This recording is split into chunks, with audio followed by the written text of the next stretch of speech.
আসসালামু আলাইকুম সুপ্রিয় ভিউয়ার্স, আশা করি সবাই ভালো আছেন। যে যেখান থেকে আমার আজকের এই সুন্দর ভিডিও দেখার সবার প্রতি অনেক অনেক দোয়া রইল। এই তো নতুন আর একটা গার্ডেনিং ব্লগ নিয়ে আইছি।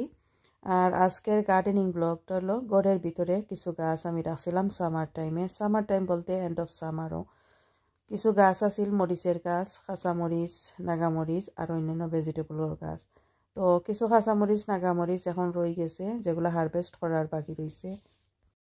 তো এগুলো হারভেস্ট করা হয়েছে না, এখন ডিসেম্বর মাস। আর ডিসেম্বর মাসের প্রথম সপ্তাহ, খুব সুন্দর রোদ উঠিছে আজকে, ওয়েদারটা খুব সুন্দর। তো ভাবলাম এই মরিচগুলো আমি উঠাইয়া নেই। কিছু হলুদ নাগামরিচ আছে, কিছু লাল নাগামরিচ আছে, আবার কিছু কাঁচামরিচ আছে, ডিফারেন্ট ভ্যারাইটি অফ কাঁচামরিচ আছে। গত 2 মাস থেকে এগুলার কোনো যত্ন নিতে পারছি না, আবার এই যে মরিচগুলো উঠাইতে পারছি না। তো কিছু মরিচ আমি অলরেডি হারভেস্ট করছি, আর যেগুলো রয়েছিল আজকে হারভেস্ট করি। আর তো দেখতে তাহকা, আশা করি ভালো লাগবো। ভালো লাগলে লাইক, শেয়ার এন্ড কমেন্ট করবা। যারা অলরেডি সাবস্ক্রাইব করছেন, থ্যাংক ইউ সো মাচ। নতুন যারা আছেন, সাবস্ক্রাইব করি আমার চ্যানেলের পাশে থাকবা। মরিচগুলা গাছের মাঝে অনেক সুন্দর পাকছে, কিছু খাঁচা রয়েছিল ওগুলাও পাকি গেছে। এই মরিচগুলা বীজের লাগি রাখছি, যেগুলা পরিপক্ক আছে এগুলা বীজের লাগি রাখি দিব। মরিচগুলো আসলে দেখতে খুব সুন্দর লাগে, আর পানি না দেওয়ার কারণে গাছের পাতাগুলাও ফুটো হয়ে যায়। এত সুন্দর মরিচ, কালারটা খুব সুন্দর। আর অনেক জাল এই মরিচের মাঝে, খালা নাগা অনেক জাল। কিছু মরিচ আমি অলরেডি আগে হারভেস্ট করছি, আর দেখছি যে অনেক জাল এগুলোর মাঝে। আর এগুলো বালা করি যে ফাঁকছে, ফাঁকার পরে গাছের মাঝে বুঝে যায়, শুকাই যায়।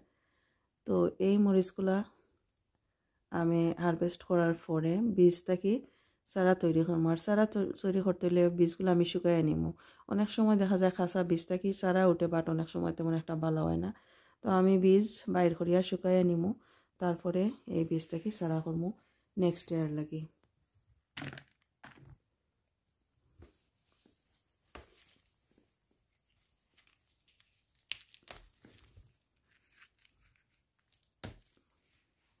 বেশ কিছু মরিচ আছে, ছোট বড় অনেকগুলো মরিচ আছে।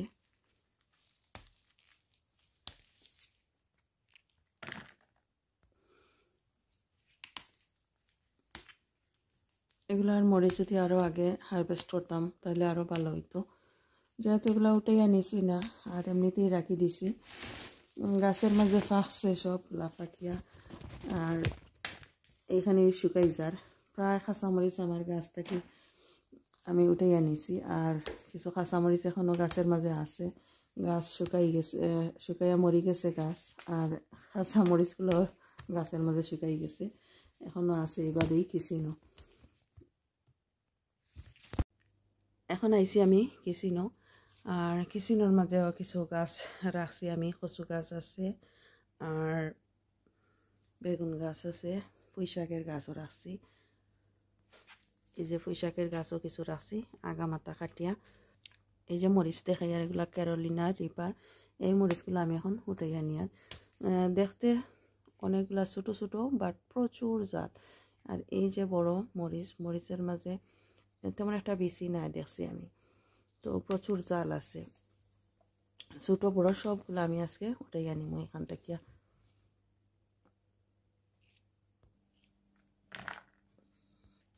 আজকে খুব সুন্দর দিন, রোদ উঠিছে, খুব সুন্দর রোদ উঠছে। তো ছোট ছোট মরিচগুলো উঠাইয়া নিয়ে, আর যেহেতু জাল আছে, অনেক সময় দেখা যায় ঠান্ডার সময় নাগা মরিচের জাল থাকে না, তবে এই মরিচগুলোর মাঝে প্রচুর জাল আছে।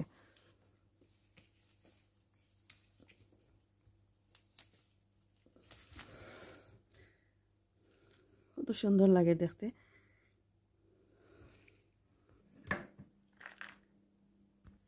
যে মরিচের গাছ মরি গেছে, আর এখনো মরিচ আছে, এগুলো আমি নিয়ে আর উঠাইয়া। গাছ মরে গেলেও মরিচ কিন্তু খুব পালা, খুব জাল এগুলোর মাঝে।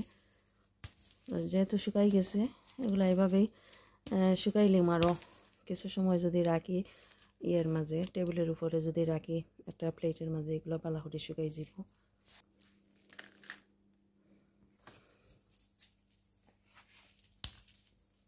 শুকানির পরে ডাটা অনেক শক্ত হয়ে গেছে।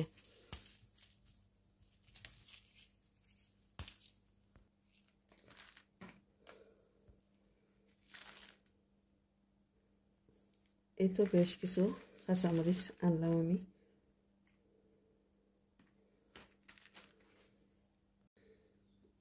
এই যে একটা ট্রের মাঝে রাখলাম, সবগুলা কালারফুল, খুব সুন্দর লাগে দেখতে মরিচগুলা। এই মরিচগুলার কালার অনেক সুন্দর আইছে। তো খালা নাগা এগুলা ফাঁকে খুব সুন্দর লাল হয়েছে। আর এই যে শুকনা মরিচ আছিল, শুকনা মরিচগুলা, কাঁচা মরিচ। আর এখানে ক্যারোলিনা রিপার, অনেক জাল ছোটো বড়ো কয়েকটা মরিচ, কালো কাঁচা মরিচ যেগুলা। আর এইখানের মাঝে বেশ কিছু বাস্কেট অফ ফায়ার, বেশ কিছু মরিচ শুকাই যার বীজগুলো আমি রাখতে পারবো সারা করার লাগি। আর এই যে আছে হলুদ নাগা মরিচ, কালারটা খুব সুন্দর, বেশ বড় সাইজের মরিচ, জালও আছে এখানের মাঝে। তো দেখতে পারলা খুব সুন্দর। এই মরিচগুলা হারভেস্ট করলাম ডিসেম্বর মাসে, এখনও হারভেস্ট করছি। আর কোনো মরিচ নেই গাছের মাঝে, সবগুলো হারভেস্ট করে লাইছি। আর কিছু গাছ আছে এখনও যেগুলা যত্ন করা লাগবো। তো এগুলা যত্ন করবো, যেগুলা বাঁচে অবশ্যই আগামী বছর শেয়ার করবো সবার সাথে। বেশ কিছু উপরে গাছ আছে, এখানের মাঝে কচু গাছ রাখছি, এগুলা এখান থেকে সরাই লাইমো। তবে সরানোর আগে এগুলো আরও কিছু যত্ন করা লাগবো, পানি টানি দেওয়া লাগবো, আর কিছু মেডিসিন আমি ইউজ করবো। আর এই মরিচ গাছের পাতাগুলা সব কাটিয়ে দিলাইমো। আর এই যে মরিচ গাছগুলা মরি গেছে, এগুলা ফেলাই দিমো। আর আরও এই মরিচ গাছগুলো ওয়াশ করা লাগবো। এখানে দেখে ছোটো ছোটো পোকার মতো হয়ে যায়, এগুলো ওয়াশ করি, মেডিসিন দিমো, তারপরে সবগুলা ঠিক হয়ে যাব। আজকে খুব সুন্দর রোদ উঠিছে বাইরে, আর অনেকগুলা পাতা গার্ডেনে। 3-4 দিন আগেও আমি খুব সুন্দর করে ক্লিন করছি। তারপরেও উপর দিকে অনেক বড় বড় গাছ আছে, এই গাছের পাতাগুলা ইয়া গার্ডেনও পড়ে। তো যদি ভালো লাগে আমার আজকের এই video, please like share and comment করবা। যারা অলরেডি সাবস্ক্রাইব করছেন থ্যাংক ইউ সো মাচ। নতুন যারা আছেন সাবস্ক্রাইব করে আমার চ্যানেলের পাশে থাকবা। ভালো থাকুক সবাই, এখানেই বিদায় নিচ্ছি। আল্লাহ হাফেজ।